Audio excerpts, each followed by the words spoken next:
Esta imaxe xa é unha tradición coa que se dá benvido ao verán no concello de Sanxenxo. A Semana Gastronómica do Arroz regresa ao Gran Talaso del Sanxenxo por sexto ano consecutivo. A cita arrancará mañá e prolongarase ata o vindeiro 4 de xullo. Esta xa a sexta edición, que xa é un evento que xa que se mantén e perdura no tempo, que eso bonito, ¿no? Ainda coa pandemia seguimos facendo, tanto ano pasado como este.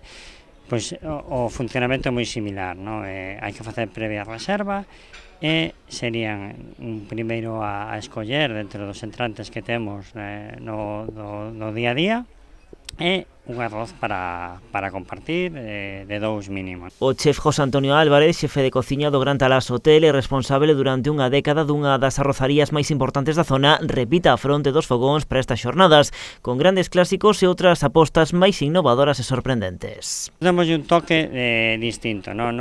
A xente que veña aquí é un arroz máis atlántico, non tan da zona de Valencia, non? Facémolo como moi melosos, máis adaptado ao público de aquí. O arroz fusionase con mariscos e outros produtos típicos das Rías Baixas. Con produto de aquí hai moitos que son de mar e outros que poden ser de terra, non? Pode haber pois o de pulpo volandeiras dentro do que pode haber un de pato tamén que temos, que é un pouco especial, un misto de ibérico gambones. O menú ten un prezo de 33 euros por persoa e constará dun aperitivo na mesa con entrante, un arroz, unha sobremesa, café e viño, denominación de orixe Rías Baixas. Non hai que estar aloxado no hotel, sino que calquera persona que se queira acercar e teñamos sitio, tamén é por eso moi importante a previa reserva, que chamen ao 986 69 1111 e que fan a reserva canto antes para saber si pode haber sitio ou non. Non fai falta estar aloxado. Esta mañá a presentación do evento gastronómico asistiron tamén bloggers do sector.